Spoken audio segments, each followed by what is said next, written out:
l'intuition, chacun a un peu cette définition. Vous êtes spécialiste du cerveau, des neurosciences. Est-ce qu'il y a un endroit dans le cerveau ou quelque part dans le corps où se cache, où se niche cette intuition? Alors, comme j'ai 2 heures pour vous entretenir, je vais profiter de... Projeter quelques scans. Oui, non, mais pour faire court, en fait, l'intuition n'est pas géolocalisable. En fait, il n'y a pas de lieu dans l'esprit où on peut dire, tiens, l'intuition se niche à tel endroit et pas à tel autre. L'intuition est cette belle synthèse que parfois notre cerveau est capable de faire entre le corps et l'esprit. Et c'est pas juste un jeu de manche, c'est simplement de vous dire que la grande révolution des sciences aujourd'hui du cerveau, que je représente un tout petit peu avec vous ce soir, c'est de montrer que cette révolution, elle a lieu dans le sens où elle est en train de chercher à comprendre le cerveau en dehors de la boîte crânienne. Pendant 30 ans, on a cherché à fouiller sous la boîte crânienne comment on pouvait trouver ou sous-nicher l'engagement, la motivation, la fidélité, toutes ces choses-là. Mais aujourd'hui, on se rend compte que, en fait, on n'a pas compris grand-chose sur le fonctionnement du cerveau tant qu'on regarde ce cerveau comme un organe isolé, mais dès lors qu'on le met en interaction avec le corps, c'est-à-dire qu'il y a des jeux d'influx nerveux qui sortent du cerveau, qui viennent palper nos organes, et en retour, ces organes donnent des signaux à ce cerveau, eh bien, tant qu'on n'est pas trop branché sur les réseaux sociaux et connecté dans une espèce de boulimie, d'infobésité, si on est capable d'introspection, on est aussi capable de mettre en relation ce cerveau avec le corps. Voilà pour dire court. Pierre-Marie, on a l'impression qu'il y a une sorte dans ce que vous décriviez, entre cet aller-retour ou ce dialogue entre le cerveau et le corps, qu'il y a aussi quelque chose qui est de l'ordre de la perception de ce qui nous entoure et de l'écoute de soi. Est-ce qu'on peut décrire l'intuition comme ce dialogue finalement entre l'intérieur et l'extérieur ? Oui, tout à fait. L'intuition est une belle synthèse que s'est faire notre cerveau en convoquant un passé inconscient, et on parlait d'expérience, donc c'est ce fameux passé inconscient que je bouscule dans le présent conscient, donc c'est déjà échapper au temps, pouvoir faire qu'il y ait des collisions, c'est une sensorialité aussi que l'on va convoquer. Il n'y a pas d'intuition s'il n'y a pas d'émotion. Donc ce sont les émotions qui vont être convoquées, non pas la raison, mais on sait très bien qu'il n'y a pas de raison sans émotion. Les deux sont liés.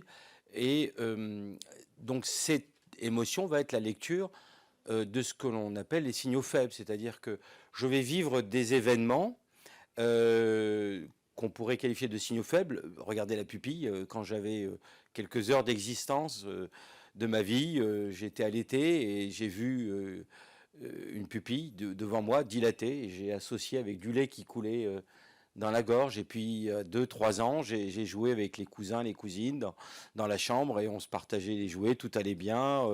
À 15 ans, j'ai fait mes déclarations d'amour et j'ai vu en face la pupille se dilater. Et à 50 ans, je serre la main de quelqu'un et je dis à mon staff, ce gars-là, je le sens bien. En fait, je le sens bien, c'est-à-dire que je convoque ce passé inconscient, c'est-à-dire ces signaux faibles, notamment j'ai pris la pupille comme étant ici la variation que l'on a vue dans des contextes complètement différents, et je vais faire du big data, je vais écraser tout ça, et ça va s'annuler, sauf les signaux faibles qui se sont répétés, et la pupille dilatée, ça a toujours été associé à la confiance.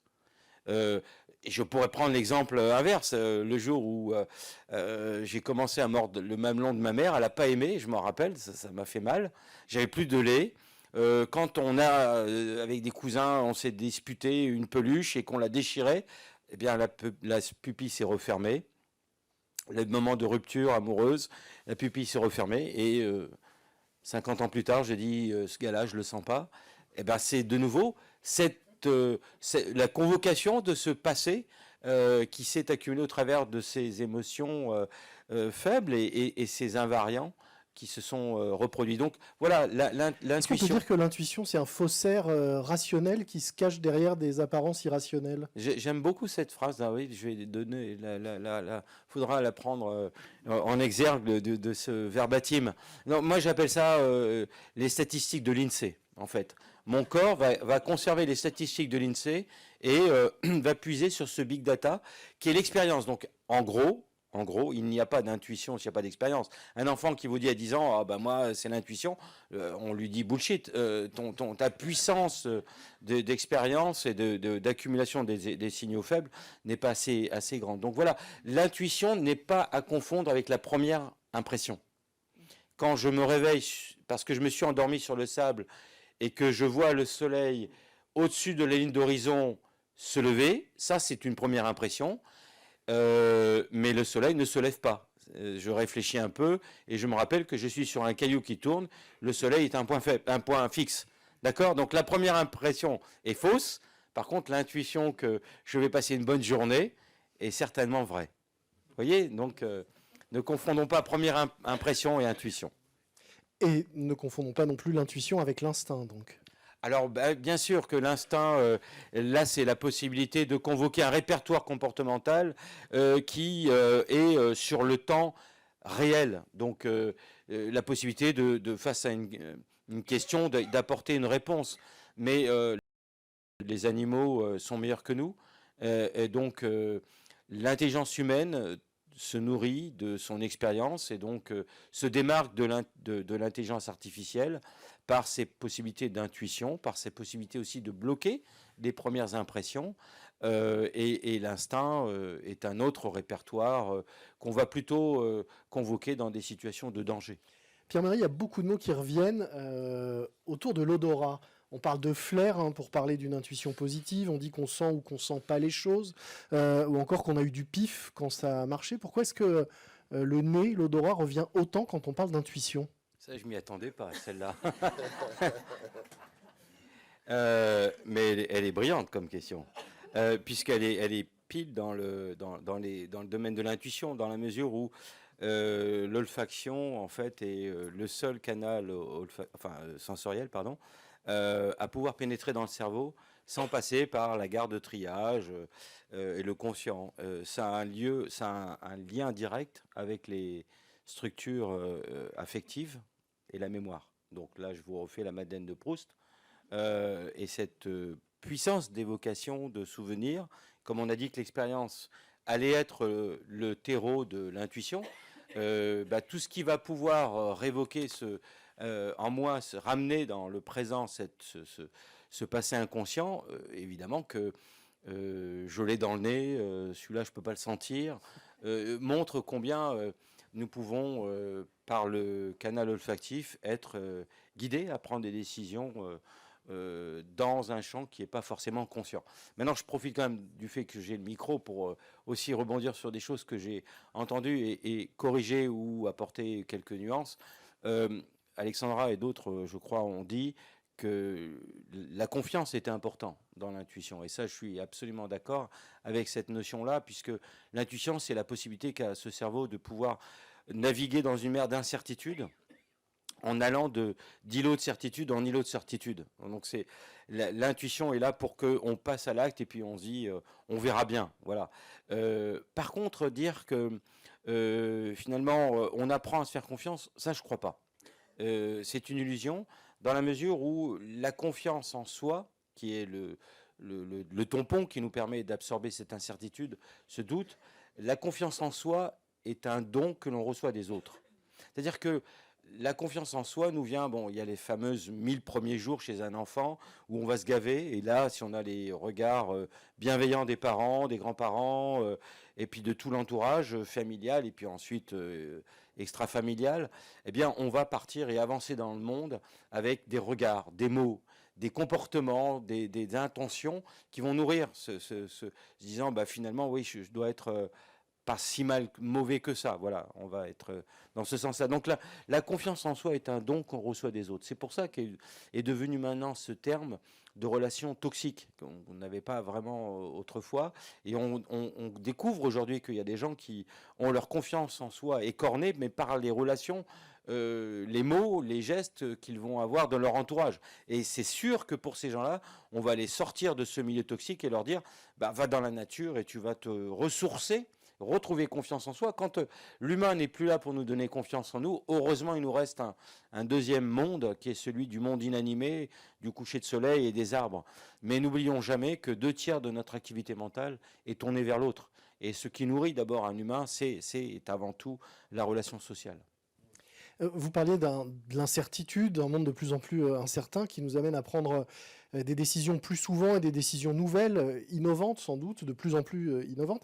Est-ce que l'intuition peut aider à innover ou au contraire, est-ce qu'elle nous pousse inconsciemment à reproduire ce qu'on sait déjà, puisqu'elle se base en partie, on l'a dit, sur l'expérience et sur ce qu'on a déjà expérimenté? Alors là, on touche un domaine des neurosciences qui est au cœur, je pense, de la société et peut-être même de ce sujet-là au travers de l'intuition. C'est-à-dire que le cerveau humain est un organe qui nous permet d'agir, c'est évident, basé sur différents formats, mais dans tous les cas, nous sommes un peu singuliers par rapport à d'autres animaux, c'est-à-dire que nous sommes capables pour agir de convoquer le passé, bah, ça c'est l'expérience, c'est la mémoire, de vivre au présent, c'est les émotions, mais en même temps, et ça c'est quand même unique, et c'est le fruit de l'intuition et des managers, et peut-être la raison pour laquelle vous êtes là, c'est aussi la possibilité de nous configurer un futur souhaitable. C'est-à-dire que nous allons, avec notre cerveau, nous projeter de ce que nous aimerions être en 2030. Et donc c'est ça l'idée que je vais pouvoir agir basé sur ces 3 temps, convoquer le passé, vivre le présent, mais également chercher à me configurer un futur souhaitable. Et l'intuition, ce n'est rien d'autre que cette dimension de désir, finalement, je viens de définir ce qu'est le désir, mais qui va s'exprimer avec des degrés d'intensité plus ou moins variables. Et un manager, avant tout, c'est pas quelqu'un qui calcule, qui a une expérience unique ou qui a un QI supérieur à 140, c'est pas ça. Mais c'est quelqu'un qui va diffuser, et parce que au travers du désir, il y a cette notion de désir mimétique, de contagion du désir. Voilà, l'expression du leadership, du charisme de quelqu'un, c'est sa faculté qu'il a de transmettre le désir. Rappelons-nous que le désir, c'est la simulation mentale de la récompense à venir. Voilà, je ne le consomme pas, ce présent, je me le simule. Et donc, c'est derrière ça, consubstantiellement au désir, c'est l'effort. C'est pas les systèmes de la récompense, c'est pas le plaisir. Je ne vais pas motiver les gens par la récompense. Je vais les motiver par le sens que je vais leur donner dans les efforts qu'ils vont produire pour atteindre un objectif. Voilà, l'humain est un animal particulier, il a une boussole, et c'est Sénèque qui nous disait déjà à sa façon. Voilà, il n'y a pas de vent favorable pour celui qui ne sait où il va. Le propre de l'humain, c'est de se configurer un futur souhaitable. Et si vous vous rappelez de ce que je vous ai dit à un moment donné, j'ai dit que le propre du cerveau aussi humain, c'est d'avoir 2 tiers de son activité mentale tournée vers l'autre. Et bien là, vous avez la combinaison des deux, c'est-à-dire que l'humain est un animal qui non seulement configure un futur souhaitable, mais ce futur doit être partageable. Ça s'appelle RSE, ça s'appelle écologie, ça s'appelle tous ces visions utopistes que l'on a en entraînant les autres, pas pour sa pomme. Hein. Vous savez que, enfin, moi je fais partie d'un comité à Paris-Saclay où j'ai appris l'année dernière, avec beaucoup de tristesse, que la chaire d'excellence de Total était virée. Et il y a un mois, j'ai appris que la chaire de NC LVMH était aussi virée. Simplement parce que les étudiants ont décidé que ces gens-là ne se souciaient pas d'un bien commun. Alors, c'est discutable ou pas, hein, mais en tout cas, comprenez bien cette notion que derrière l'intuition, c'est la volonté de passer à l'acte, et ce passage à l'acte, il se fait en embarquant les autres. Pierre-Marie, Alexandra a prononcé le mot de biais tout à l'heure. Quand on parle de neurosciences, on parle beaucoup de biais. En matière d'intuition, est-ce qu'il y a des biais dont il faut se méfier? Oui, le premier défi, c'est de ne pas vouloir encenser les intuitions, parce que finalement, on ne va retenir que ceux qui ont marché. Et le reste, on dira, de toute façon, c'était pas moi, c'était l'autre qui avait dit la chose. Donc, la première chose, c'est d'accepter que finalement, une part de nous échappe au domaine conscient. Et deuxième, je dirais, règle d'or, c'est d'accepter qu'il existe des vertus à l'échec. Chose qui est évidemment un vrai problème en France par le mode d'éducation. On ne sait pas, quand un prof fait avancer une classe avec la moyenne 8 sur 20, ce prof est un assassin. Il faut l'envoyer chez Veolia au recyclage. Parce qu'on ne peut pas faire avancer comme ça des individus en stigmatisant et en disant t'es pas bon en maths. Enfin, si t'es pas bon en maths, c'est que le prof est pas bon. Parce qu'il n'y a pas de raison. Les maths, c'est des jeux. Donc, on a un vrai déficit dans l'idée que, évidemment, on confond échec et erreur. L'erreur, c'est un jugement de valeur. Mais l'échec, c'est justement l'accès au succès. En sciences, mais en économie, quand on peut se tarir d'un succès, voilà, on a découvert telle thérapie pour soigner demain avec de nouveaux antidépresseurs, mais on ne vous dit pas tous les échecs que l'on a derrière, et c'est pour ça que ça prend 10 ans. Mais justement, plus on avance avec des échecs, plus on comprend mieux l'objectif qu'on va atteindre. Donc c'est ça, cultiver les vertus à l'échec, c'est avoir la possibilité de dessiner un objectif. Et plus vous avancez avec les échecs, plus cet objectif devient précis et moins flou. Une fois où votre intuition vous a servi et a été payante, et une fois où malheureusement elle s'est avérée trompeuse. Alors, un exemple de mauvaise intuition, c'était de croire que j'allais vous rejoindre avec facilité ce soir. Donc, j'avais réservé un taxi moto et je devais arriver de l'aéroport ici en 15 minutes d'après les informations sur le web. Et finalement, j'ai vu arriver un taxi en voiture alors que j'attendais une moto. Et donc, c'était une arnaque. Et je me suis tapé tous les bouchons de Lyon, pardon. Et donc, voilà une mauvaise intuition de croire que j'allais pouvoir arriver comme ça facilement avec aisance. Après, il y a des intuitions qui peuvent se transformer en victoire. Quand il y a 3 ans, une voix féminine m'a appelé au téléphone pour me demander si je voulais intervenir pour une école de la philanthropie dans les régions difficiles. J'ai accepté, c'était le groupe de Rothschild, Edmond Rothschild, et j'ai trouvé la voix assez séduisante quand même. J'ai quand même une voix qui me donne quand même des espoirs, quoi. Eh bien, on va se marier, quoi, voilà. Donc c'était une bonne intuition.